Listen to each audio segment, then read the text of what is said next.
দর্শকবৃন্দ, এই মুহূর্তে যারা লাইভে আমার অনুষ্ঠানটি দেখতে পাচ্ছেন এবং ভবিষ্যতেও দেখবেন এবং শেয়ার করবেন, তাদের সবার প্রতি রইল আমার সশ্রদ্ধ সালাম। আসসালামু আলাইকুম ওয়া রাহমাতুল্লাহি ওয়া বারাকাতুহু। অন্য ধর্মাবলম্বী ভাই ও বোনেরা, আপনাদের প্রতিও রইল আমার আন্তরিক ভালোবাসা এবং দেশপ্রেমের শুভেচ্ছা। দর্শকবৃন্দ, আজকের মোরাল এথিক্যাল কয়েকটা বিষয়ে আমি আপনাদের সাথে কথা বলবো। আপনারা কি আমার কথা ঠিকমতো শুনতে পাচ্ছেন? আমাকে কি কেউ বলবেন যে আমার কথা ঠিকমতো আপনারা শুনতে পাচ্ছেন? দয়া করে আমাকে যদি বলেন যে আমার কথা ঠিকমতো আপনারা শুনতে পাচ্ছেন, আমার অডিও ঠিক আছে কিনা। যে মুহূর্তে আমাকে বলবেন আমার অডিওটা ঠিক আছে এবং আপনারা শুনতে পাচ্ছেন, আমি সাথে সাথে যে বিষয়গুলো নিয়ে কথা বলতে চাই। জি, ওকে। এক ভাইয়া উনি বলছেন আল আমিন রাজু, আসসালামু আলাইকুম। আপনি বলেছেন আপনি শুনতে পাচ্ছেন, সো আমার ধারণা আপনারা সবাই শুনতে পাচ্ছেন। দর্শকবৃন্দ, আমি যেই বিষয়গুলো নিয়ে আমি গত প্রায় 1 বছরের মতো আমি কথা বলছি, গত 1 বছরের মতো এই জন্য বললাম, আমি হাসিনা 16 বছরের শাসন আমলে কন্টিনিউয়াসলি কথা বলেছি। আমি আমার প্ল্যাটফর্ম থেকে কথা বলেছি, নাগরিক টিভি থেকে কথা বলেছি, আমার উই আর দ্য পিপলের প্ল্যাটফর্ম থেকে বিভিন্ন সময় কথা বলেছি। কিন্তু গত 11 মাস 12 মাসে আমি কয়েকটা বিষয় নিয়ে স্পেসিফিক কথা বলেছি, আলাপ আলোচনা করেছি, লোকজনের সাথে যোগাযোগ করার চেষ্টা করেছি, তাদেরকে বিভিন্নভাবে সহায়তা দেওয়ার চেষ্টা করেছি। তবে যে বিষয়গুলো নিয়ে আমি ইদানিং আমার কেন যেন মনে হয় আমি ফ্রাস্ট্রেটেড হচ্ছি, কিছুটা ডেসপারেশনের মধ্যে আছি, যে বিষয়গুলো আপনাদের সামনে বলা উচিত। দর্শকবৃন্দ, একটা কথা আপনাদেরকে আমি বলি, আমি ধর্মের কোনো রেফারেন্স দেব না, কিন্তু বাস্তবতা আপনাদের সামনে টেনে আনতে হবে। আমি বা আপনি, আমরা দেশের জন্য আসলে কি ডিজার্ভ করি। ডিজার্ভ কথাটা মানে আমরা কি আশা করতে পারি আমাদের দেশে একসময় ভালো কিছু হবে, আমার পরিবারে একটা ভালো কিছু আসবে, আমার পরিবারে ভালো কিছু আসবে, এটা করার জন্য আমি, আমার স্ত্রী এবং আমার সন্তানরা যদি ভালো কিছু করে, আমার ভাই বোনরা সবাই মিলে যদি ভালো কিছু করে, ওই পরিবারে ভালো কিছু আসবে। এখন আমি, আমার স্ত্রী, পুত্র, কন্যা, ভাই বোন সবাই মিলে কেউ করবে পরিবারের বিরুদ্ধে ষড়যন্ত্র, কেউ করবে আনএথিক্যাল ইমোরাল অ্যাক্টিভিটিস, কেউ পিছনে ছুরি মারবে, কেউ বাইরে গিয়ে বদমাইশি করবে, কেউ লোকজনের সামনে ভালো কথা বলবে কিন্তু পিছনে গিয়ে জাহান্নামী আচার আচরণ করবে, কাজ কারবারের সাথে নিজেকে গুলিয়ে ফেলবে। ওই পরিবারে কি কোনোদিন ভালো আসবে? দর্শকবৃন্দ, কথাটা আপনি, আমি, আমরা সবাই যেন আমাদেরকে জিজ্ঞাসা করি যে আমরা আসলে ভালো কিছু ডিজার্ভ করি কিনা।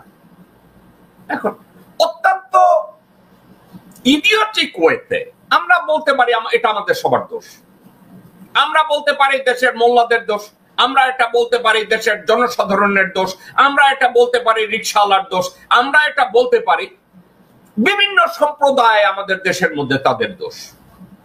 কিন্তু একটা কথা, গত 54 বছরে আমাদের জনগণকে, আমাকে, আপনাকে সত্যিকার অর্থে কেউ রিপ্রেজেন্ট করে নাই। একা একটু আমি চাচ্ছি আপনারা চিন্তা করেন, আওয়ামী লীগ বাংলাদেশের জনগণকে রিপ্রেজেন্ট করে নাই, খন্দকার মোস্তাক আহমেদ বাংলাদেশের জনগণকে রিপ্রেজেন্ট করে নাই। 1975 সালের 15ই আগস্ট যে বিপ্লবের কথা বলা হচ্ছে, ওই বিপ্লব বাংলাদেশের জনগণের কল্যাণের জন্য হয় নাই। তারপরে আসেন খন্দকার মোস্তাক, তারপরে আসেন শহীদ রাষ্ট্রপতি জিয়াউর রহমান। আমি একটা কথা বলি, 54 বছরের শাসন আমলে 3.5 বছর এই ভদ্রলোক একা সবকিছু ঘাড়ে নিয়ে চেষ্টা করেছে যে আমি জনগণকে রিপ্রেজেন্ট করতে পারি কিনা, এই দেশকে রিপ্রেজেন্ট করতে পারি কিনা। তাইলে আপনি 54 বছর থেকে 3.5 বছর বাদ দেন, 51টা বছর বাংলাদেশের জনগণের কোন রিপ্রেজেন্টেশন ছিল না। গত 11 মাস অর্থাৎ 8ই আগস্ট 2024 থেকে আমার মনে হয়েছে যে জনগণের রিপ্রেজেন্টেশন আবার শুরু হলো, জিয়াউর রহমান যেখানে শেষ করেছে। মনে করলাম 11 মাস আগে এটা আবার শুরু হয়েছে, 12 মাস আগে এটা শেষ হয়েছে, যার জন্য ওতপ্রোতভাবে সচেতন মানুষ হিসাবে দেশের কল্যাণে আমরা আশায় বুক বাঁধলাম যে গত 12 মাসে ডক্টর মোহাম্মদ ইউনূস এমন একটা দেশকে, এমন একটা প্রচেষ্টাকে আমাদের সামনে নিয়ে আসবে যে প্রচেষ্টা সঠিকভাবে আমার জনগণকে রিপ্রেজেন্ট করবে। দর্শকবৃন্দ, দর্শক এবং শ্রোতা, ভাই ও বোনেরা, আপনাদের ভিতরে অনেকে আমার ভদ্রতা নিয়ে প্রশ্ন করেছেন, আমার শব্দ চয়ন নিয়ে আপনারা আমাকে প্রশ্ন করেছেন, আমার ভদ্রতা কুরুচিপূর্ণ গালিগালাজ নিয়ে আপনারা প্রশ্ন তুলেছেন। আমি যদি স্কোয়ারলি আপনাদেরকে একটা কথা জিজ্ঞাসা করি, গত 54 বছরে আপনারা ভদ্র থেকেছেন, ভদ্রতা দেখিয়েছেন, ভালো শব্দ চয়ন করেছেন, আন্তরিকতা দেখিয়েছেন, ভদ্রতা দিয়ে সবাইকে কোলে তুলে নিয়েছেন। গত 54 বছরে আমার এই কওম, আমার এই জাতি কি অর্জন করেছে ভাই, আমাকে একটু বলেন। গত 54 বছরে আমি জেকব না হয় গালি দিচ্ছি, গত 2 বছর 5 বছর গালি দিচ্ছি, 10 বছর আমি গালি দিচ্ছি, কিন্তু গত 54 বছর আমি ছাড়া আপনারা তো ভদ্রতা দেখিয়েছেন, আপনারা তো বন্ধুত্বপূর্ণ আচরণ দেখিয়েছেন, আপনারা সভ্যতা দেখিয়েছেন, আপনারা দেশপ্রেম দেখিয়েছেন। আপনাদের অর্জনটা কি? আপনাদের আমি অর্জন দেখতে চাচ্ছি, আমাকে একটু হেল্প করেন। আপনাদের অর্জন কি? গুম, খুন, ধর্ষণ, অর্থনৈতিক দেউলিয়াপনা, সীমান্তে হত্যা, ভারতীয় আধিপত্যবাদ, ভারত এসে আমাদেরকে সরকার ইলেক্ট করে দিবে, বিরোধী দল সিলেক্ট করে দিবে, আমাদের দেশে গুপ্তচর বৃত্তি সম্মানজনক পেশা, ভারতীয় সম্মানজনক পেশা হিসাবে দালালরা পয়সা আর্ন করবে। আমি এটাকে মেনে নেই নাই। আপনাদের সমস্যা কোন জায়গায়? জেকব গালি দেয়, জেকব অভদ্র ব্যবহার করে, জেকব সভ্য না, জেকব সভ্য পরিবারে জন্মায় নাই, জেকব এক হারামজাদা, তাই তো? আপনাদের সভ্যতা দিয়ে গত 54 বছরে কি আর্ন করেছেন? কি আর্ন করেছেন? আপনাদের অর্জন কি? আপনারা কি বলবেন? আপনাদের সমাজে আপনারা গুপ্তচর বৃত্তিকে বাদ দিতে পেরেছেন, ভারতীয় আধিপত্যবাদকে বাদ দিতে পেরেছেন, ব্যাংকের যে দেউলিয়াপনা এটাকে বাদ দিতে পেরেছেন, বৈদেশিক মুদ্রা বাড়াতে পেরেছেন, ধর্ষণ বন্ধ করতে পেরেছেন, গুম বন্ধ করতে পেরেছেন। বলেন, আমি অভদ্র, আপনি সভ্য, আমি খারাপ শব্দের ব্যবহার করি, আপনি করেন না। আপনারা সবাই ভদ্র পরিবারে জন্মেছেন, আপনারা সম্ভ্রান্ত পরিবারে জন্মেছেন, আপনারা সবাই গাজী, আপনারা সবাই খান বাহাদুর, আপনারা সবাই পীর সাহেব। আমি খারাপ। আপনাদের কি অর্জন? গত 1 বছরে ডক্টর মোহাম্মদ ইউনূসকে বলেছিলাম, বাংলাদেশে গত 16 বছরে হাসিনা যে চুক্তিগুলো করেছে, চুক্তিগুলো পাবলিক করে দেন। ঠান্ডা মাথায় বলেছি, চুক্তিগুলো পাবলিক করে দেন। আজ অবধি গত 12 মাসে ভারতের সাথে যত চুক্তি হয়েছে পাবলিক করে নাই।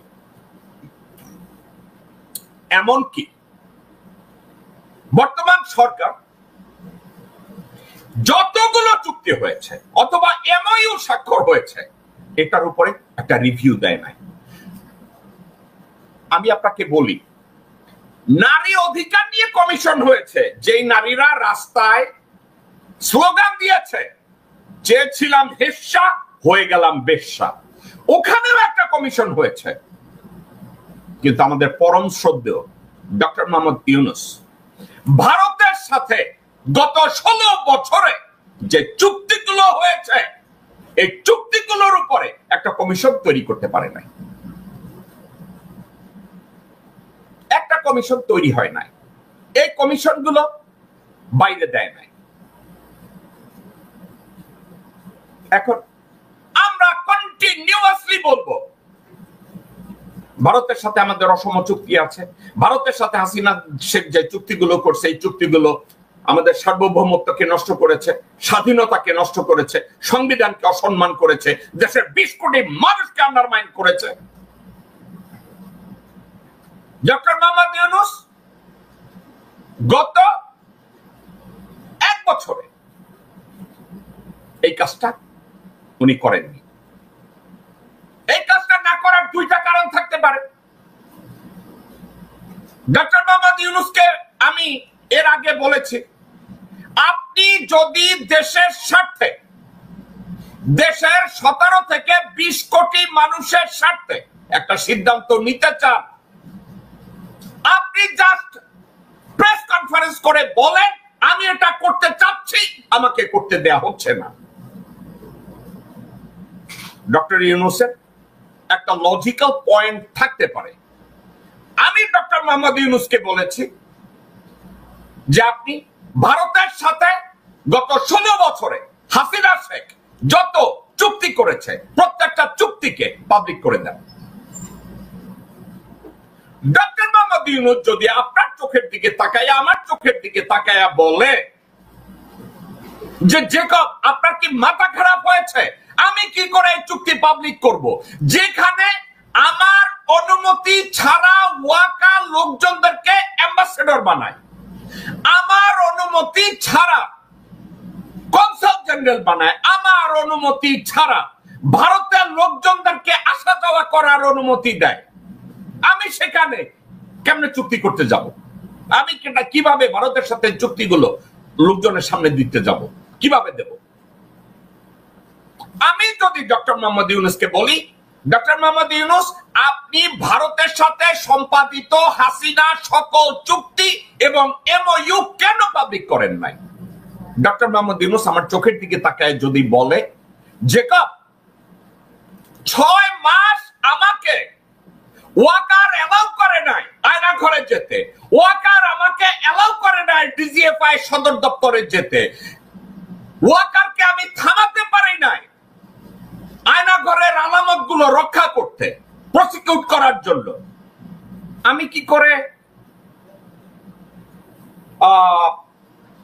ভারতের সাথে চুক্তিগুলো পাবলিক করব? ওকে, আমি যদি ডক্টর মোহাম্মদ ইউনূসের এই লজিকটা ধরে নেই যে ওকে ডক্টর মোহাম্মদ ইউনূস আমাকে বলছে ওয়াকার এগুলো করতে দিচ্ছে না, আরো একটা কথা আপনাদেরকে আমি বলে দেই, তাজুল ইসলাম আন্তর্জাতিক অপরাধ ট্রাইব্যুনালের প্রসিকিউটর, তাজুল ইসলাম নিজে বলেছে আয়না ঘরে ডক্টর মোহাম্মদ ইউনূসকে অ্যাসাসিনেট করার জন্য বোম সেট করা হয়েছিল। দর্শকবৃন্দ, আজ অবধি এটার উপরে একটা মামলা হয় নাই। একটা দেশে সরকার প্রধানকে হত্যা করার জন্য বোম প্ল্যান করা হয়েছে, আজ পর্যন্ত এটার উপর একটা মামলা হয় নাই। কেন? এটা নিয়ে আপনারা কি কোথাও শুনেছেন দেশে একটা হরতাল হয়েছে? এটা নিয়ে শুনেছেন এনসিপি একটা পদযাত্রা করেছে? এটা নিয়ে শুনেছেন এনসিপি কোন একটা জায়গায় ধর্মঘট করেছে? এটা নিয়ে শুনেছেন কোন একটা জায়গায় তাজুল ইমাম বলেছে যে এটাকে কেস হিসাবে নিতে হবে? শুনেছেন? করা হয় না, করতে দিচ্ছে না। এখন আমি ডক্টর মোহাম্মদ ইউনূসকে যদি বলি ওকে স্যার, আপনাকে মারার জন্য আয়না ঘরে বোমা প্ল্যান করা হয়েছে, এটা আমার কথা না, আন্তর্জাতিক অপরাধ ট্রাইব্যুনালের তাজুল বলেছে ওখানে ওই বোমা সে নিজে চোখে দেখেছে। কিন্তু নিজের চোখে দেখে থাকলে আজ অবধি ওটার উপরে কেন মামলা করা হয় নাই? 1, 2, তাজুল ইসলাম বলেছে, ডক্টর মোহাম্মদ ইউনূস বলেছে, ইনভেস্টিগেটররা বলেছে আয়না ঘরের আলামত নষ্ট করা হয়েছে। আয়না ঘরের আলামত নষ্ট করার পিছনে জেনারেল মুজিব আছে, এটার পিছনে কর্নেল রেদওয়ান আছে, এটার পিছনে মীর জাফর ওয়াকারুজ্জামান আছে, মামলা হয় নাই। এখন ডক্টর মোহাম্মদ ইউনূসের তো তাইলে অ্যাডমিট করতে হবে যে সরকার আমার পুরো নিয়ন্ত্রণে নাই, আমি 30% নিয়ন্ত্রণ করি অথবা 40% নিয়ন্ত্রণ করি। একজনে বলেছে ডক্টর মোহাম্মদ ইউনূস তার পাবলিক পার্সোনা,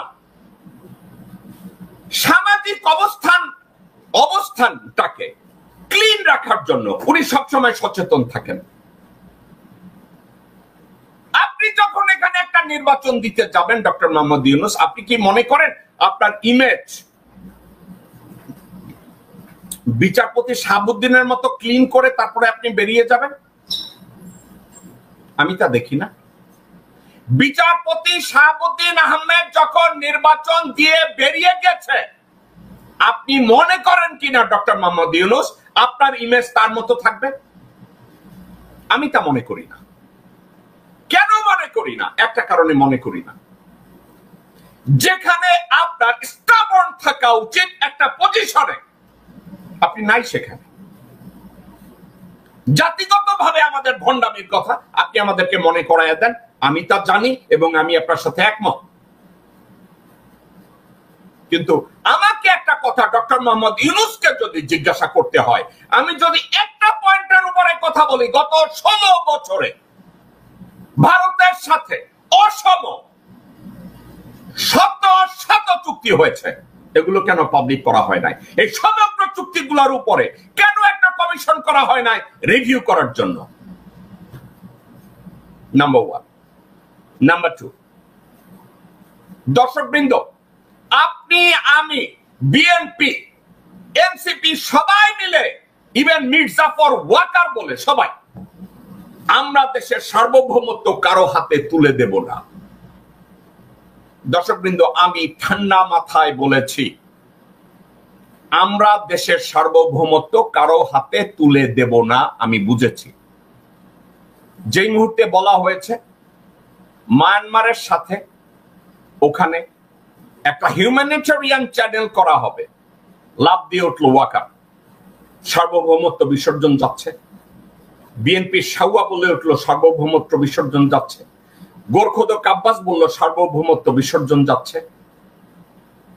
ওয়ারাজ আমি যখন বললাম ডক্টর মোহাম্মদ ইউনূস ভারতীয় ট্রানজিট যেই কয়টা আছে আপনি কি বন্ধ করেছেন?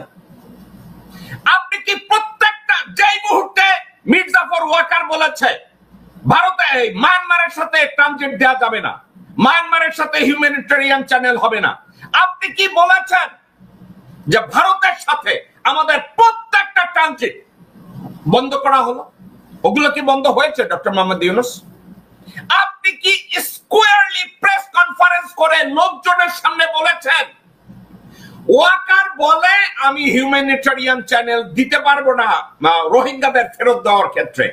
এইটাই যদি হয় তাহলে ভারতের সাথে আমাদের যত এক্সিস্টিং ট্রানজিট আছে আমি সব বন্ধ করে দিলাম।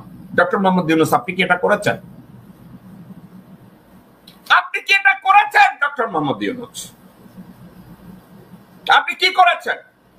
ভদ্রতা, সবাই যেভাবে ভদ্রতা দেখায়, জেকব ভদ্র না, সবাই ভদ্র, যে সবাই ভদ্র ঘরে জন্মাইছে, সবাই পীর সাহেব, সবাই সৈয়দ, সবাই মীর, সবাই খান বাহাদুর, জেকব শুধু হারামজাদা, কারণ জেকব খারাপ কথা বলে।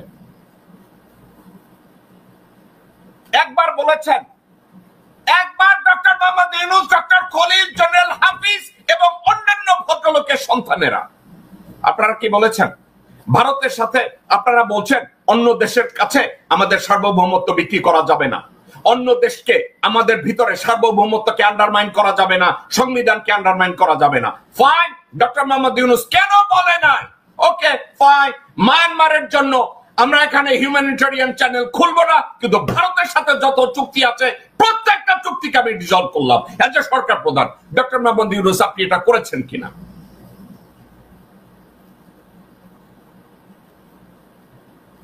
আপনি বলবেন জেনারেল ওয়াকার আপনাকে করতে দেয় না, তো আপনি বলেন that you become assistant to general Waker.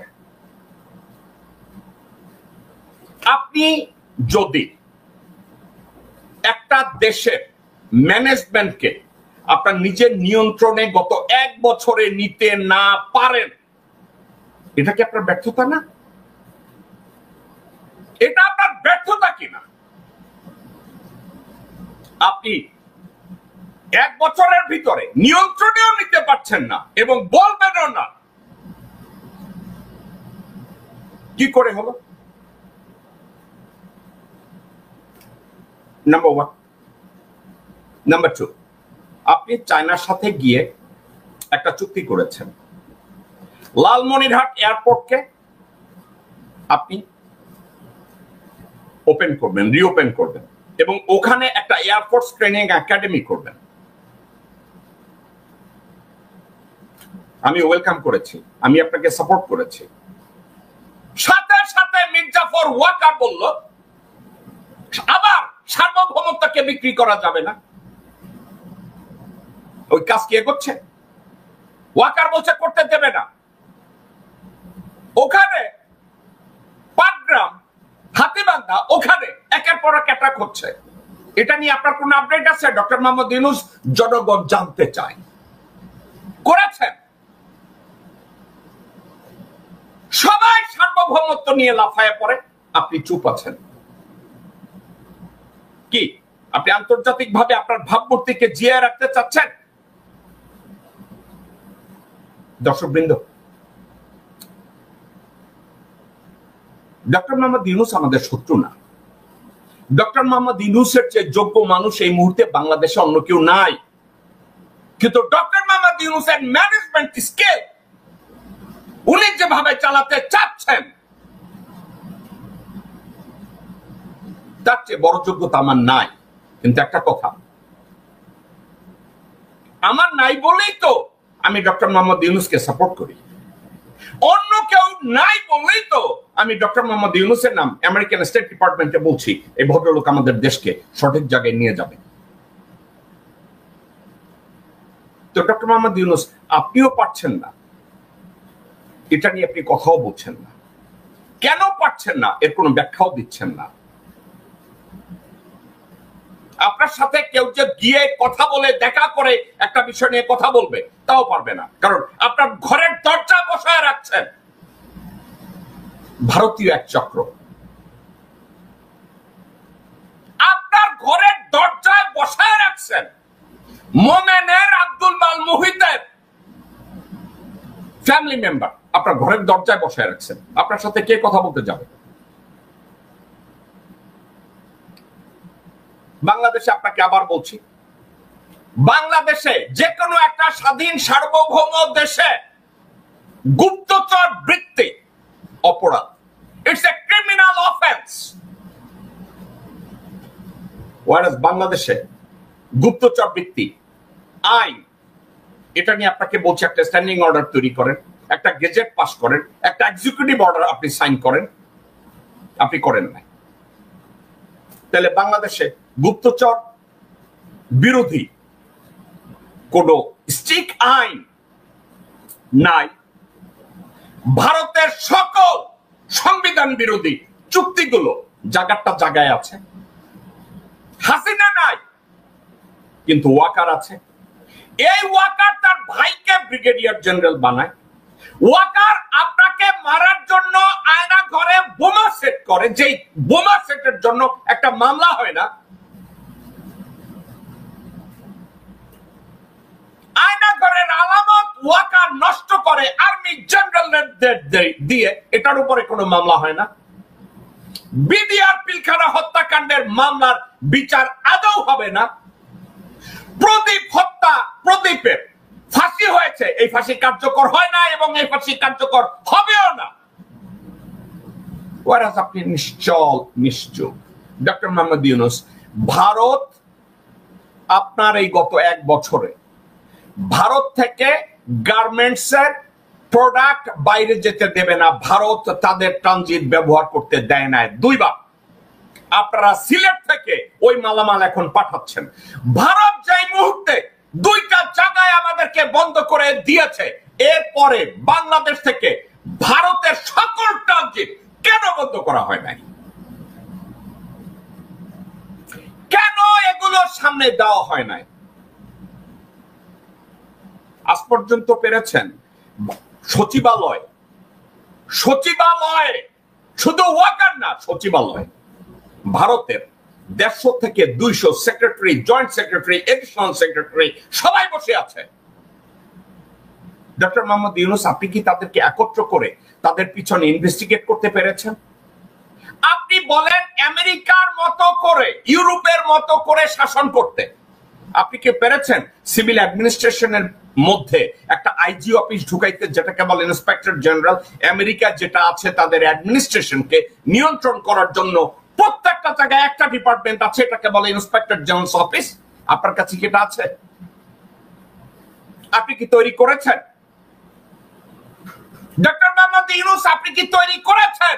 নাকি দরজার মধ্যে মোমেনের আর আব্দুল বাল মুহিতের আত্মীয়রে বসাইয়া আপনি গাছাইরা বসে আছেন?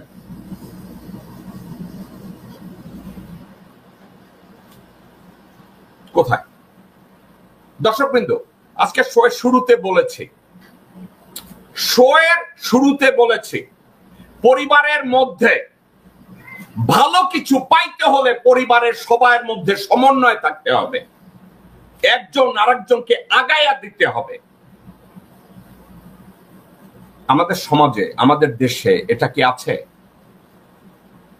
আমি একটা লোকের নাম বললাম না, বাংলাদেশের বিখ্যাত এক লোক এখন রাস্তাঘাটে আমেরিকায় ঘুরে, সে বলছে মঈন বিশ্বাসঘাতক ছিল, কিন্তু তৎকালীন উপদেষ্টা পরিষদের প্রতি তার কমিটমেন্ট ছিল। ডক্টর মোহাম্মদ ইউনূসের 1 বছরের শাসন আমলে সে ওয়াকারের কাছ থেকে 1% লয়ালটি বা সততা পায় নাই।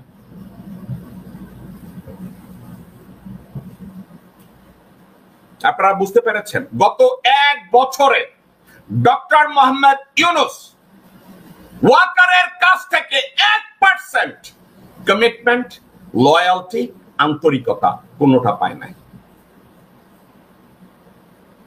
আবার ডক্টর মোহাম্মদ ইউনূসও ওয়াকারকে ঠিক মতো নিয়ন্ত্রণ করতে পারে নাই, আজ অবধি এর কোনো প্ল্যানও নাই।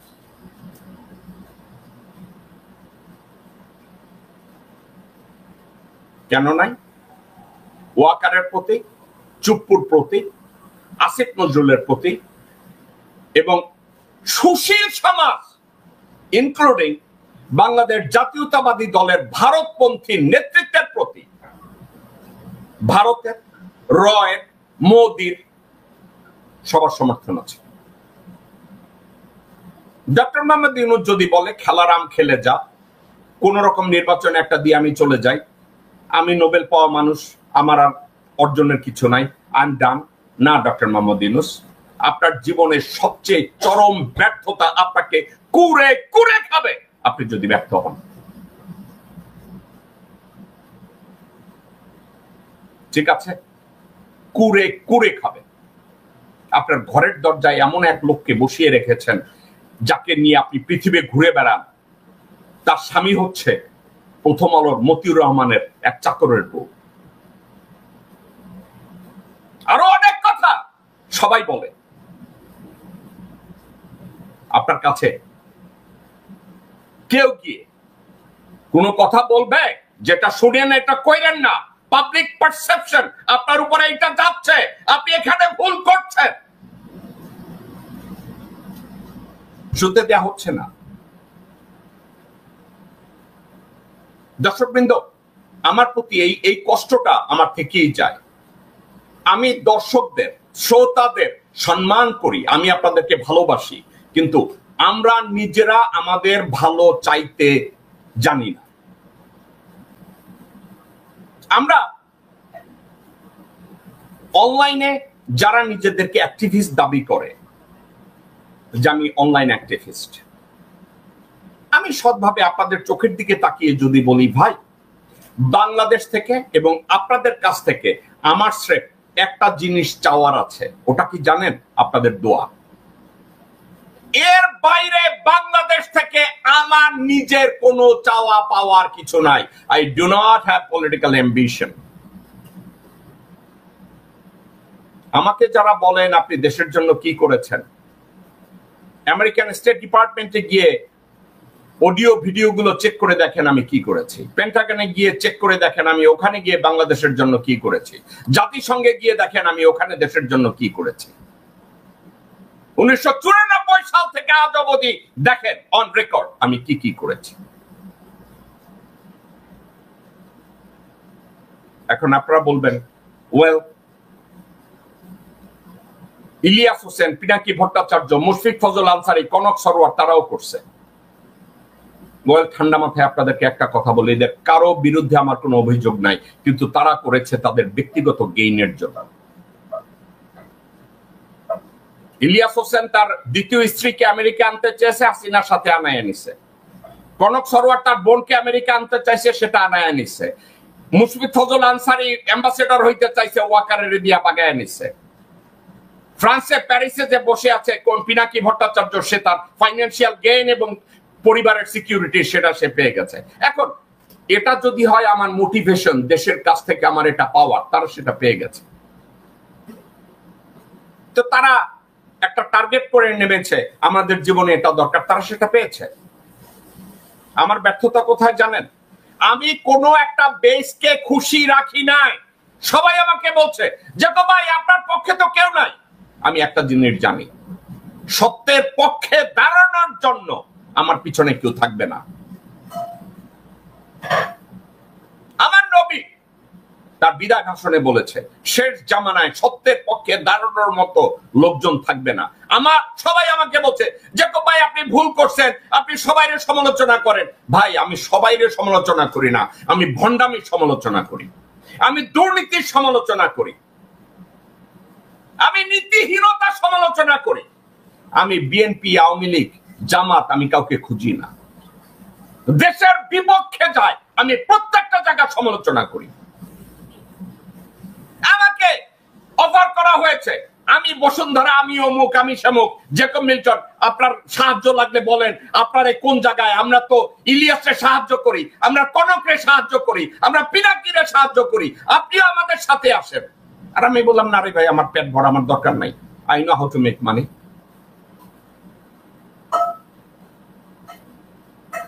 সবাই বলছে জেকব ভাই আপনার পক্ষে তো জামাত দাঁড়াবে না, বিএনপি দাঁড়াবে না, আওয়ামী লীগ দাঁড়াবে না। আমি জানি দাঁড়াবে না, এনসিপি দাঁড়াবে না, কেউ দাঁড়াবে না। কারণ কি জানেন? আমি তো কারো তল্পি বাহক না রে ভাই। আমি দেশের জন্য কাজ করি, আমি সমাজের জন্য কাজ করি, আমি 20 কোটি মানুষকে রিপ্রেজেন্ট করার জন্য আমি কাজ করি। তো আমার পক্ষে কেউ দাঁড়াবে না। আপনি চিন্তা করে দেখেন, আল্লাহ যদি কোনোদিন বাংলাদেশের মাটিতে আমার ভাত রেখে থাকে, আমি যাব এবং ওখানে আমাকে ফাঁসি দেওয়া হবে, গুলি করা হবে, দেখবেন আমার পক্ষে দাঁড়ানোর মতো কেউ থাকবে না।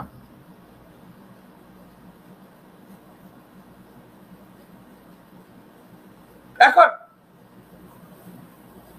কয়েকদিন আগে আমি জানি ইলিয়াস হোসেন দাঁড়ায় দাঁড়ায় এখন বাংলাদেশের মোল্লাদের অসম্মান করতেছে, বলতেছে মোল্লাদের অসম্মান করতেছে, দাঁড়ায় দাঁড়ায় মাদানিরে অসম্মান করে, অন্য হুজুরদের অসম্মান করে। আমি খোঁজ দিয়ে জানলাম এখানে ইমিগ্রেশনে তার স্ট্যাটাস নাই, হি is in a removal proceeding, তাকে এখান থেকে ডিপোর্ট করবে। এখন বাংলাদেশে তার তল্পি বাহকদের শিখায় দিছে হুজুরেরা তার বিরুদ্ধে জন্য একটা আন্দোলন করে। হুজুরেরা যদি বাংলাদেশে ইলিয়াসের বিরুদ্ধে একটা আন্দোলন করে, তাইলে এইখানে ইলিয়াস আমেরিকায় থাকতে পারবে। এখন বাংলাদেশের হুজুররা লাইন ধরছে এনায়েতুল্লাহ আব্বাসের মতো, আমি জানি লোকটা লেখাপড়া করছে, এরা ইলিয়াসের পেশাবে পাচার খাওয়া শুরু করলো। তারা এখন ইলিয়াসের বিরুদ্ধে স্লোগান দেয়। এখন ইলিয়াস কি করবে? বাংলাদেশে যদি এই স্লোগান দেয় হুজুরেরা, ইলিয়াস এই ভিডিও গুলা নিয়ে আমেরিকান ইমিগ্রেশনে কইব আমার দেশে গেলে মাইরিয়া ফালাইবো, তো আমারে বাঁচাও। তাইলে এখানে সে একটা ক্যাপ পাবে, অর্থাৎ বাংলাদেশে তার লাইফ থ্রেটনিং, এই জন্য তারা এখানে একটা থাকার সুযোগ দাও। আর বাংলাদেশের মোল্লারা, আমি কইছি এরা ভালো মানুষ, কিন্তু এরা জীবনে দূরদৃষ্টি সম্পন্ন না। এরা যেই ছাগল ওই ছাগল থাকবে। এনায়েতুল্লাহ আব্বাসীর মতো বলদ যদি ইলিয়াসকে নিয়ে সমালোচনা করে আর বলে আন্দোলনের ডাক দিবে, 2 বছর রফিকুল আলম মাদানির মতো বালছাল যদি দাঁড়ায় বলে ইলিয়াসের বিরুদ্ধে দান দিবে, তারা যখন স্লোগানটা দেবে কি হবে আপনারা কি জানেন? ইলিয়াসের ভিডিওগুলোকে রং মাখাইয়া ইমিগ্রেশনে নিয়ে কইব যে আমি বাংলাদেশে গেলে এরা আমারে মাইরে ফেলাইব। ঠিক আছে, আপনারা এখন ওখানে দাঁড়াই আছেন।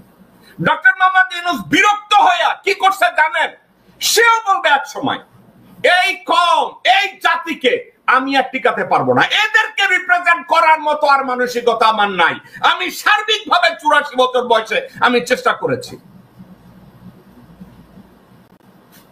বাংলাদেশের সত্য কথা বলে আমি কি করব? কি করব? কার জন্য বলবো?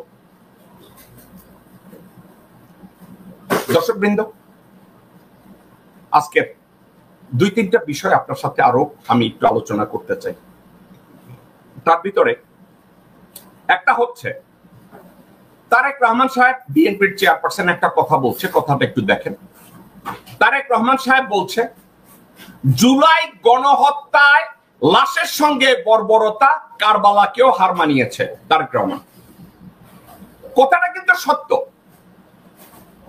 জুলাইয়ের গণহত্যায় লাশের সঙ্গে বর্বরতা কারবালাকেও হার মানিয়েছে তারেক রহমান এই কথাটা বলেছে।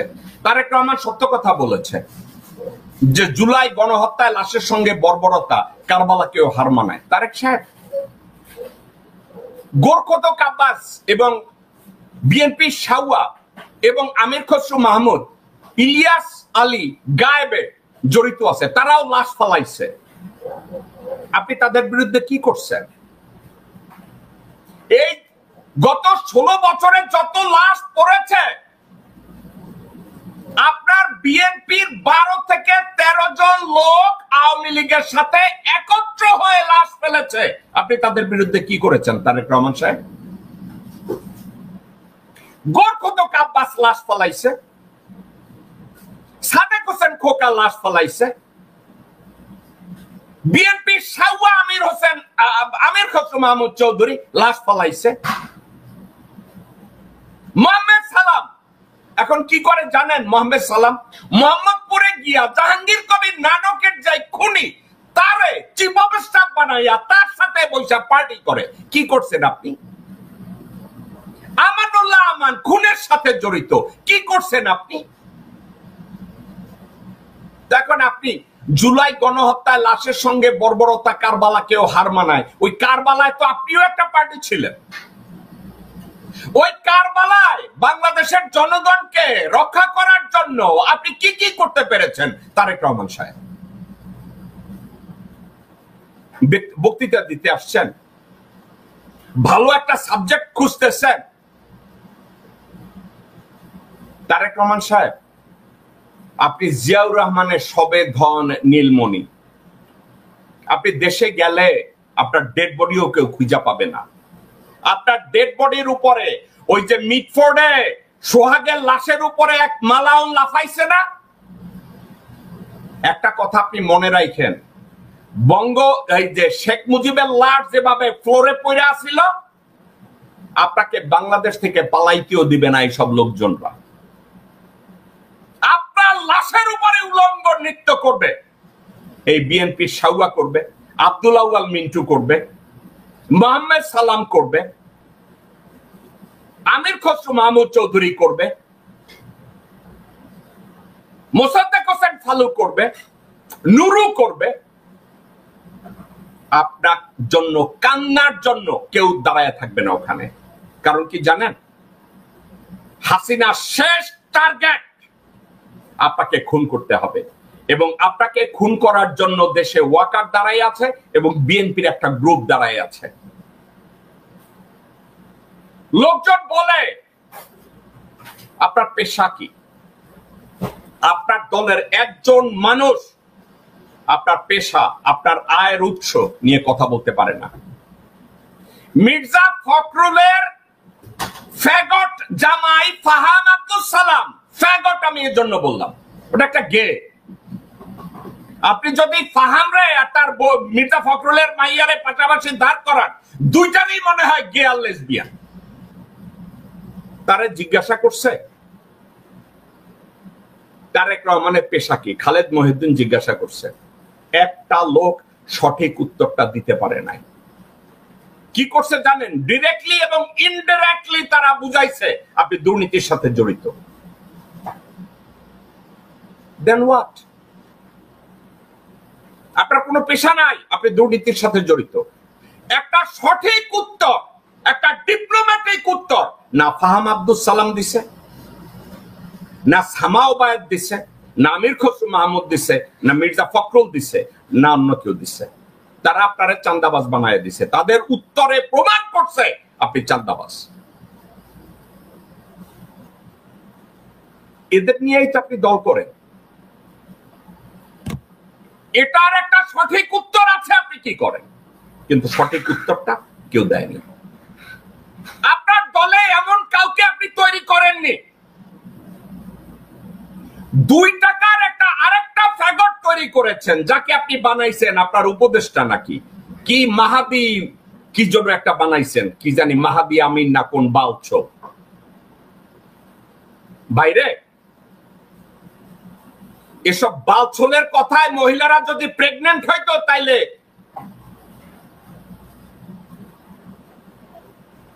আর ভালো লোকজনের দরকার কি আছিল? মাহাদি আমিনের মতো লোকজন যদি বিয়া করে তার বউরে পাঠাইতে হইব সায়দাবাদে বাচ্চা কাচ্চা বানানোর জন্য। তাদেরকে বানাইছেন আপনি উপদেষ্টা। However, it's your call, my man. আরেকটা কথা, রফিকুল আবরার শিক্ষা উপদেষ্টা, সে বলছে হাসিনা ভারতের সঙ্গে দাসত্বের চুক্তি করেছিল। সে একজন অ্যান্টি ইন্ডিয়ান মানুষ, সে ভারতের তাবেদার না। আমরা বাংলাদেশের জনগণ এতটাই কপাল পোড়া, মাইলস্টোন স্কুলে যখন প্লেন ক্রাশ করলো, যেখানে সবাই দায়ী করবে ওয়াকারকে, যেখানে দায়ী করবে সিভিল এভিয়েশনকে, যেখানে দায়ী করবে বিমান বাহিনীকে, সেখানে দায়ী করা হয় এই লোকটাকে, রফিকুল আবরার। ওই বিমান প্লেন ক্রাশ করছে কেন? এখন এই রফিকুল আবরারের পদত্যাগ করতে হবে, এই বেটা হারামজাদা। অথচ এই লোক কিন্তু ওর সাথে জড়িত না। এই বেটার কেন পদত্যাগ চাইছে আপনারা কি জানেন দর্শক বৃন্দ? কারণ একটা, সে ভারত বিরোধী। সে ভারত বিরোধী। এই লোকটাকে রাখা যাবে না, কারণ এই লোকরে ওয়াকার অ্যাপয়েন্টমেন্ট দেয় না। এই লোকটাকে অ্যাপয়েন্টমেন্ট দিয়েছে ডক্টর মোহাম্মদ ইউনূস। এই লোকটাকে রাখা যাবে না, কাজে এই লোকের পদত্যাগ চাই। রাস্তাঘাটে লোকজনরা তার পদত্যাগের জন্য লাফায়। বাংলাদেশের পক্ষে কে দাঁড়াবে? দাঁড়ানোর মতো লোকজন নাই তো, তার পদত্যাগ চাই। এখন যদি বাংলাদেশ পন্থী কোন লোকজন থাকে, বাংলাদেশের মঙ্গল যারা কামনা করে, যারা রিকগনাইজ করছে ভারত আমাদের শত্রু, বাংলাদেশে 2 দিন পর পর লোকজন তার পদত্যাগ চায়। মতি তার পদত্যাগ চায়, মানে প্রথম আলোর মতি পদত্যাগ চায়। মাহফুজা নাম ডেইলি স্টার থেকে পদত্যাগ চায়। মানব জমিনের মতিউর রহমান চৌধুরী তার পদত্যাগ চায়। কার পদত্যাগ? এই শিক্ষা উপদেষ্টার পদত্যাগ চায়। উপদেষ্টাদের মধ্যে যে কজন মানুষ আছে তারা ভারতের চরিত্র জানে, ভারত বিরোধী, এই লোকটা তাদের একজন, তার পদত্যাগ চায়। আমাদের দেশের উন্নতি কোন জায়গা দিয়ে হবে আমাকে যদি আপনারা একটু বুঝায়া বলেন। দর্শকবৃন্দ, আবার একটা কথা, জামাতের আমির শফিকুর রহমান তার হার্টে একাধিক ব্লক, বাইপাস সার্জারির সিদ্ধান্ত।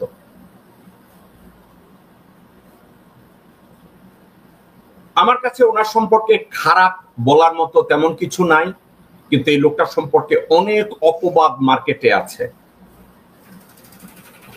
এই লোকটার অপবাদগুলো উনি অনেকের হাতে তুলে দিয়েছে এবং কিছু কিছু কথাবার্তা বলেছে। মানুষ যখন সৎভাবে জীবনযাপন করে, উনি ওনার কথাবার্তাগুলোকে অনেক সময় এমন ভাবে ইন্টারপ্রেট করা হয়েছে উনি যেন দেশের শত্রু দশের শত্রু। ডক্টর শফিক সম্পর্কে কিছু কিছু বেডিরা বলছে উনি নাকি কোনো ছেলেরে চুমা দিচ্ছে, কোনো ইয়াং পোলাপান দেখলে তারে জড়ায় ধরে। এখন যেসব মহিলারা পুরুষ দেখলে তাদের পেন্টি ভিজা যায়, তারা তো ফেরেশতা দেখলেও মনে করবে সে বোধহয় আমার বুকের দিকে তাকায়। ডক্টর শফিক একজন সম্মানিত মানুষ, একজন দেশপ্রেমিক মানুষ। ওনার জীবনের শুরুটা আমি বলবো ভুল ছিল, কারণ উনি জেনারেল ওবানের তৈরি জাসদ করেছে এবং ওই জাসদের কিছু মূল মন্ত্র এখনো যদি ওনার ব্রেইনে থাকে, এর বাইরে ওনার সম্পর্কে নেগেটিভ কিছু বলা আমার কাছে কিছু নাই। তবে বেফাস উনি 2-4টা কথা বলেছে, ইটস বিকাম হিজ লায়াবিলিটি। কিন্তু ডক্টর শফিকের উচিত বাংলাদেশে কোথায় চিকিৎসা করবে আর না করবে এ ব্যাপারটায় আমি ওনার জায়গায় হইলে আমি চেষ্টা করতাম বাংলাদেশ থেকে ইউরোপের কোন দেশে গিয়ে, আমেরিকায় গিয়ে বা এমন কোন জায়গায় টার্কিতে গিয়ে তার এই বাইপাস সার্জারিটা করানো, বাংলাদেশে না। কারণ বাংলাদেশের এখনো প্রায় প্রত্যেকটা হসপিটাল নিয়ন্ত্রণ করে ভারতের কর্পোরেট গোষ্ঠী। আমি ডক্টর শফিকুর রহমানের উত্তরোত্তর সমৃদ্ধি কামনা করি, তার সুস্বাস্থ্য কামনা করি। আল্লাহ ভদ্রলোককে হায়াত দারাজ করুক। ভদ্রলোক বাংলাদেশে যে শাসন ব্যবস্থার জন্য কষ্ট করছে, আমি মনে করি এই ভদ্রলোকের যোগ্যতা আছে একটা দেশকে কাঁধে নিয়ে তার দলকে নিয়ে সামনে এগিয়ে নিয়ে যাওয়ার। এমন একটা দল সে করে যে দলের ভিতরে গণতন্ত্রের চর্চা হয়, এমন একটা দল করে যেখানে সততা শেখানো হয়, এমন একটা দল করে যেখানে কমিউনিটি সার্ভিস শেখানো হয়, এমন একটা দলের নেতৃত্বে আছে যেই দলের লোকজনরা বুক ফুলায়া বলতে পারে আমরা আল্লাহ শাসন কায়েম করতে চাই।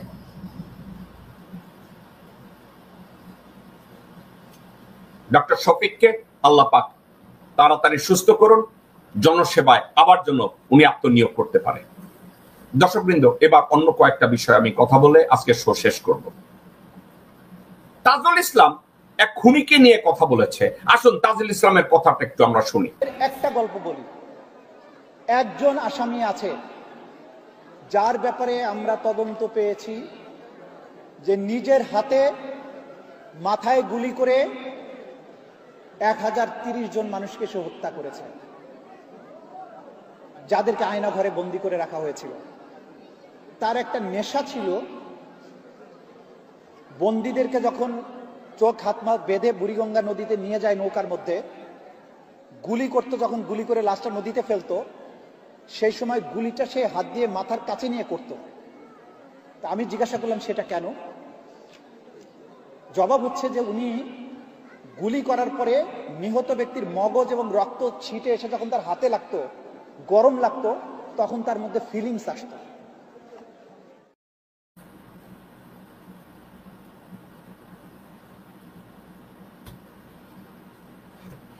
আমার কত ভাইকে এভাবে খুন করেছে ওই খুনি। এখন তাজুল ইসলাম সাহেব, আপনার সম্পর্কে আমি নেগেটিভ না, আমি পজিটিভ ওয়েতে যদি ধরি, আপনি এই সুবিচারগুলো করবেন, চেষ্টা করবেন যথাযোগ্যভাবে এই বিচারগুলো করতে। কিন্তু আমি হতাশ হই আপনাকে নিয়ে। কেন হতাশ হই? আপনি নিজ চোখে দেখেছেন আয়না ঘরে বোম সেট করা হয়েছে ডক্টর মোহাম্মদ ইউনূসকে অ্যাসাসিনেট করার জন্য। ওই বোম সেটআপের পরে আজ অবধি আপনি পারেন না আপনার তত্ত্বাবধানে কাউকে দিয়ে একটা মামলা করানোর জন্য। এখন আপনি বলছেন একটা লোক 1030 জন মানুষকে খুন করেছে। আপনি কি মনে করেন নাকি দেশে নির্বাচন দিলে তারা এইসব খুনের বিচার করতে দেবে? আমি তো দেখি না আপনাকে বিচার করতে দেবে। আমি তো দেখি আপনাকেই তারা লটকায় দিবে। আপনি তখন ডক্টর মোহাম্মদ ইউনূসের প্রোটেকশন পাবেন? আমি তো দেখি না। ডক্টর মোহাম্মদ ইউনূস সে বর্তমানে যেভাবে সরকার পরিচালনা করছে, আমি তো দেখি এই বিএনপি তাকে বিচারের দাঁড় করাইয়া দিবে, জনগণ তাকে বিচারের কাঠগড়ায় দাঁড় করাইয়া দিবে।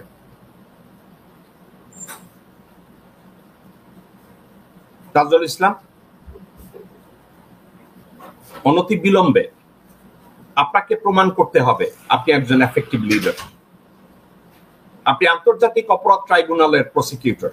আপনার নিজ চোখে you become a witness that আপনি ওখানে বোমা দেখেছেন, কিন্তু ওই বোমার উপরে কোনো মামলা হয় নাই। আপনি দেখেছেন আয়না ঘরের সুরথাল, অন্যান্য প্রমাণাদি ধ্বংস করা হয়েছে। কে ধ্বংস করা হয়েছে? ওটার জন্য কি কোনো মামলা হয়েছে? এখন পর্যন্ত একটা মামলা দায়ের হয় নাই। কেন হয় নাই?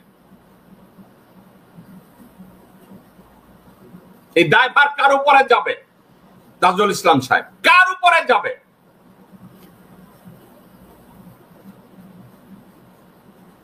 এবার আরেকজনের একটা ভিডিও দেখব। এই ভবনে যে কাজগুলো হতো সেটা যদি আমরা সত্যটা জানি, তাহলে আপনারা প্রত্যেকে বলবেন প্রত্যেকটা উপজেলায় এরকম করে একটা অফিস হওয়া উচিত। কারণ কি, কেন আমি সেটা বলছি? কারণ হচ্ছে এই শেখ হাসিনা 17 বছরে সুয়ের আগার দিয়ে যেভাবে খোঁতানো হয় ঠিক ওইভাবে খুঁজে চেষ্টা করেছেন হাওয়া ভবনের দোষ খুঁজে বের করতে, কিন্তু 22 জন স্টাফের মধ্যে একটা স্টাফের বিরুদ্ধে একটা মামলা, একটা অভিযোগ, একটা তথ্য উপাত্ত প্রমাণ করতে পারেনি। আমাদের এই সত্য বলতে হবে। এবং এই হাওয়া ভবনে এখানে যে কর্মকর্তারা যারা কাজ করত তাদের কাজ কি ছিল? আজকে আপনারা যে তরুণদের এই সমাবেশ দেখতে পাচ্ছেন, এই কাজটাই, এই ধারণা, এই কনসেপ্ট তৈরি হচ্ছিল ওইখানে বসেই। এই আওয়ামী লীগ পিরিয়ডে তারা সিআরআই নামক একটা সংগঠন, একটা প্রতিষ্ঠান গড়ে তুলেছিল, যেই প্রতিষ্ঠানকে সরকারি ফান্ডে যেটাকে চালানো হতো। আর উল্টা তারেক রহমান কি করেছিলেন? তিনি হাওয়া ভবনে সরকারের সকল সুবিধা থেকে বের হয়ে এসে হাওয়া ভবন অফিসে তিনি কাজকর্ম শুরু করেছিলেন। কেন? সরকারের প্রভাব মুক্ত থাকতে চেয়েছিলেন, তিনি চাননি। এই লোকের নাম মেজর রেজা। আপনি বিএনপি নমিনেশনের জন্য বা বিএনপি সরকার গঠন করলে আপনাকে একটা মন্ত্রণালয় দেওয়ার জন্য যেভাবে তেল মাখা খুব ভালো মাখছেন, আপনাকে হয়তো নমিনেশনও দিবে একটা মন্ত্রণালয়, কোনো জায়গায় প্রতিমন্ত্রী টন্ত্রী কোনো জায়গায় আপনারে বসায় দেবে। আপনি হাওয়া ভবনের প্রশংসা করছেন, কারো বিরুদ্ধে মামলা হয় নাই। হাওয়া ভবনের দায়িত্বে ছিল গিয়াসউদ্দিন আল মামুন, সে কোথায়? আপনি বলবেন গিয়াসউদ্দিন আল মামুন কোন দুর্নীতি করে নাই? হাওয়া ভবনের তারেক রহমানের ডান পাশে বা পাশে ঘুরতো মোসাদ্দেক ফালু এবং তার ভাই নুরু। আপনি বলবেন তারা কোনো দুর্নীতি করে নাই? হাওয়া ভবনের প্রতিদিন দেখা সাক্ষাৎ করে চাঁদাবাজি করত বাবর সহ আরো কিছু লোকজন। আপনি বলেন চাঁদাবাজি করে নাই? আপনি বলবেন হাওয়া ভবনে বসে ইলেকট্রিক খাম্বা লাগানো হয়েছে যেখানে ইলেকট্রিক তার লাগানো হয় নাই, যার জন্য জনাব তারেক রহমানের নাম হয়েছে তারেক রহমান ওরফে খাম্বা তারেক। এরপরে ওখানে হয় নাই? মেজর রেজা তেল মারা কথা বলেন। এখন আপনি বলবেন জেকব মিল্টন আপনার মন্ত্রী হওয়ার দরকার নাই, জেকব মিল্টন আপনার এমপি হওয়ার দরকার নাই, আমি রেজার আছে। ওয়েল, তাইলে আর আমার কোনো কথার জবাব আপনার আর তাইলে আর কিছু বলার নাই। আমি মন্ত্রী হইতেও চাই না, এমপি হইতেও চাই না, অ্যাম্বাসেডর হইতেও চাই না, কিন্তু আপনি বলবেন যে আপনার দরকার আছে। ঠিক আছে, তো তার যদি দরকার থাকে তো আপনি ঠিকই করছেন। কিন্তু একটা কথা আমি হাওয়া ভবন নিয়ে বলতে পারি, জনাব তারেক রহমান যদি একটা হাওয়া ভবন তৈরি করে বলতো I am running a not for profit organisation, অলাভজনক একটা প্রতিষ্ঠান, একটা শ্যাডো গভর্নমেন্ট কিভাবে চালাতে হয় আমি এখানে বসে রিসার্চের উপরে, স্টাডির উপরে আমি গভর্নমেন্টকে ইনফ্লুয়েন্স করব, যেভাবে আইপ্যাক করে, যেখানে আমেরিকান একটা সংগঠন অনেকগুলো করে সরকারকে ইনফ্লুয়েন্স করার জন্য। তারেক রহমান যদি বলে, আপনি বলছেন না প্রত্যেকটা জেলায় জেলায় হাওয়া ভবন হওয়া উচিত, কেন? চাঁদাবাজি করার জন্য, টেন্ডারবাজি করার জন্য, দখলবাজি করার জন্য?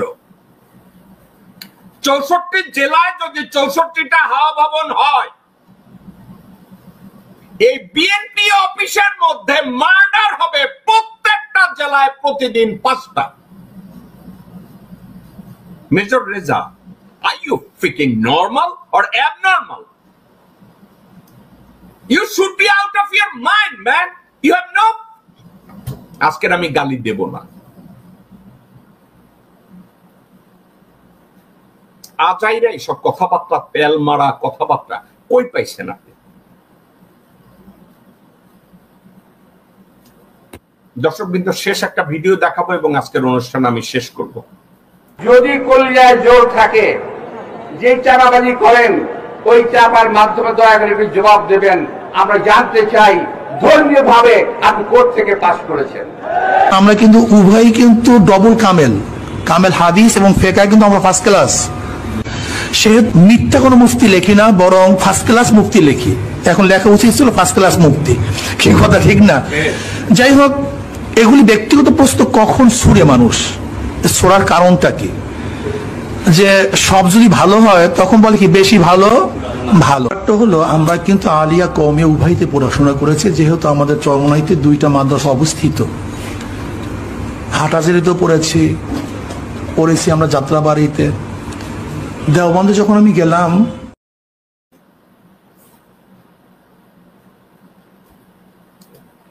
দর্শকবৃন্দ, গোরখোদক আব্বাস জানতে চায় চরমনায়ের পীর কোন জায়গা থেকে মুফতি টাইটেল পেয়েছে। মানুষের কি হায়া, লজ্জা এগুলো কি কিছু আছে? গোরখোদক আব্বাস, আপনি বলছেন আপনি মুক্তিযোদ্ধা। আপনি কোন জায়গায় মুক্তিযুদ্ধ করেছেন? আপনি কার আন্ডারে, কোন সেক্টরে আপনি মুক্তিযুদ্ধ করেছেন? আপনি কোন বিষয়ে লেখাপড়া করেছেন? আর আপনি, আপনার বাপ, আপনার দাদা ছিল গোরখোদক, বাপও ছিল গোরখোদক ছোটবেলায়, তারপরে পুরি বিক্রি করছে আর দপ্তরিগিরি করছে। এই শাহজাহানপুরে আপনি এই জায়গা জমির মালিক, আপনি কিভাবে হয়েছেন? আপনার প্রতিদিনের ইনকাম কত? ঢাকা ব্যাংক, আপনি কি করে ঢাকা ব্যাংকের মালিক হন? এর জবাব কি আপনি দিচ্ছেন? আপনি প্রত্যেক মাসে 80 দশকের প্রথম দিকে আপনি কমলাপুর রেলওয়ে স্টেশনের ওভারব্রিজের ওইখানে আপনার গুন্ডা পান্ডা সহ আপনি মোসাদ্দেক ফালু, নুরু ওইখানে দাঁড়ায় দাঁড়ায় হাইজ্যাক করতেন। মাসের 28 তারিখ, 29 তারিখ, 30 তারিখ, মাসের শেষে আপনারা দাঁড়ায় দাঁড়ায় ওইখানে চাঁদা নিতেন। লোকজন বেতন পাইয়া বাসায় আসতো, আপনারা ওইখানে বসে চাঁদাবাজি করতেন। আজকেরও আপনি প্রতিদিন 2.5 থেকে 3 কোটি টাকা চাঁদা তুলেন পরিবহন ব্যবসা থেকে, টেন্ডার বাজির থেকে, দখলবাজির থেকে আপনি কাজগুলো করেন। আপনি এখন এই চরমনাইয়ের দিকে তাকাইছেন, হারা পীরগিরি কেন করে? কেন ভবিষ্যতে কি আপনারও পীর হওয়ার সম্ভাবনা আছে? আপনারা এই চাঁদাবাজি ব্যবসায়ীকে একটু ভাটার দিকে গেছে, কারণ আপনারা আমি চাঁদাবাজ বানাই দিছি, গোরখোদক বানাই দিছি, এই জন্য আপনার এখন পীর হইতে ইচ্ছা করতেছে।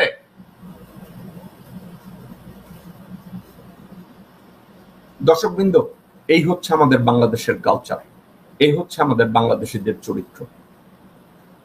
আজকের যে বিষয়গুলো নিয়ে আলোচনা করলাম, আমি বলছি হাসিনা নাই তো কি হয়েছে? ওয়াকার আছে না? ওয়াকারের সাথে 29 জন জেনারেল আছে না? ওয়াকারের সাথে বিএনপি সাউয়া আছে না? আমির খসরু মাহমুদ আছে না? আব্দুল আউয়াল মিন্টু আছে না? ইশরাক আছে না? সালাম আছে? এরা সবাই ওয়াকারের সাথে এবং ভারতের হাইকমিশনার প্রণয় ভার্মার সাথে দিনে দুপুরে রাত্রে ডিনার করে, মদ খায়, আড্ডা মারে। এবং ডক্টর মোহাম্মদ ইউনূস, আমি 100% sure, I believe he is in the verge of giving up on our people. সে বোধহয় একেবারে ধৈর্যের শেষ পর্যায়ে দাঁড়াই এখন বলতেছে কোনো দরকার নাই ইলেকশন দিয়া, এই গোলালু বাদ দিয়ে আমি চলে যাই। আমরা এখন ওখানে দাঁড়াই আছি। যে কাজগুলো করলে উনি করতে পারতেন, উনি বলতে পারতেন আমি এই কাজগুলো করতে চাই, আমাকে করতে দেওয়া হয় না। এটা কি ওনার ইগো যে উনি ম্যানেজ করতে পারতেছে না, এই কথাটা স্বীকার করবে না? এটা ওনার ইগো যদি না হয়, দেশের সবাই জানে ওয়াকার তার নিয়ন্ত্রণে নাই, তাইলে উনি এই কথাটা স্বীকার করছে না কেন? ওয়াকার যে ডক্টর মোহাম্মদ ইউনূসের নিয়ন্ত্রণে নাই এটা সবাই জানে।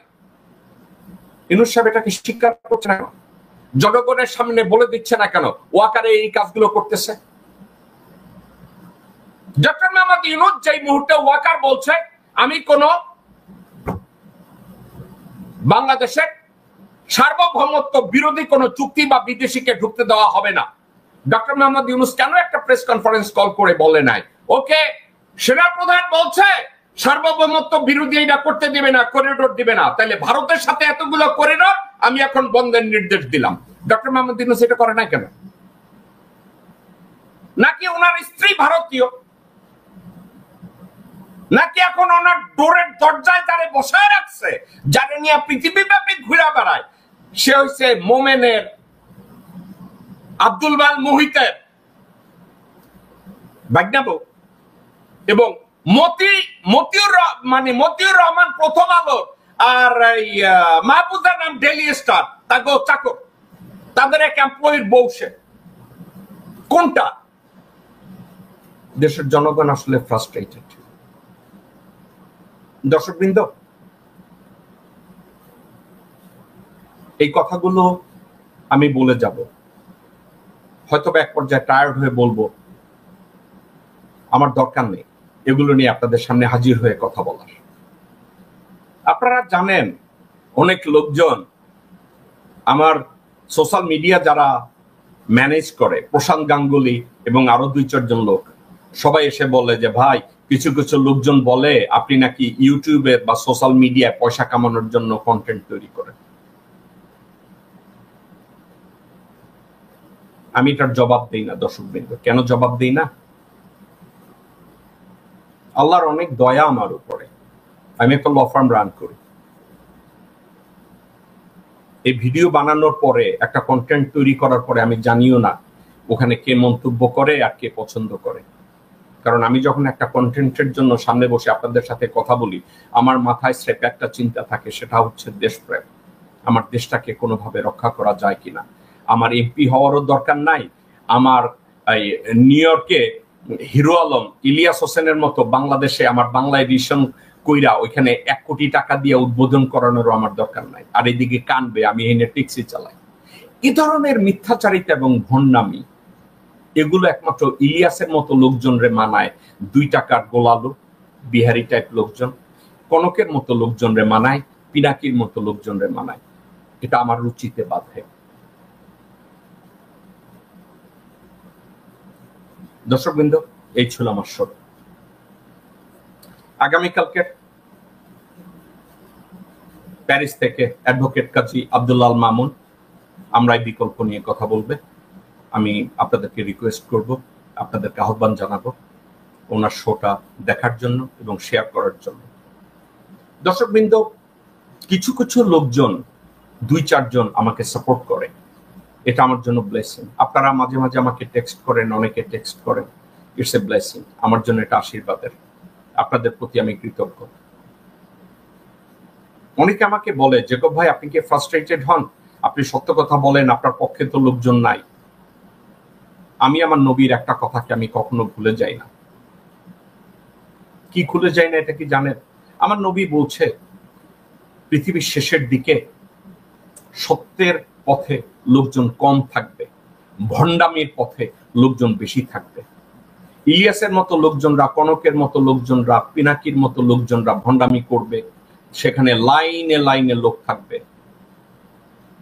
নির্লজ্জের মতো পয়সা আদায় করবে, চাঁদাবাজি করবে, টেন্ডারবাজি করবে। আপনারা কি মনে করেন নাকি পিনাকি, কনক এবং ইলিয়াস এরা গোর্খদ আব্বাসের চাইতে ভালো? এরা তো গোর্খদ আব্বাসের চাই 3 কদম আগায় না।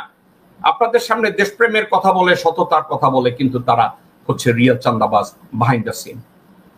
এখন আমেরিকা থাকার জন্য বাংলাদেশের মোল্লাদের গালি দেওয়া দরকার। ইলিয়াস হোসেন এখন ওই মোল্লাদের গালি দেওয়ার একটা ব্যবসা খুলে বসে। ঠিক আছে, দিস ইজ লাইফ। আপনারা ভালো থাকবেন। আমি আপনাদের জন্য দোয়া করি, আপনাদের কাছ থেকে আমিও দোয়া চাই। আমাদের দেশটাকে আল্লাহ রক্ষা করুন, আমাদের সমাজটাকে আল্লাহ রক্ষা করুন, আমার সমাজটাকে, আমার দেশটাকে এবং 20 কোটি মানুষের প্রতি আল্লাহ রহমত বর্ষণ করুন। আসসালামু আলাইকুম ওয়া রাহমাতুল্লাহি ওয়া বারাকাতুহু।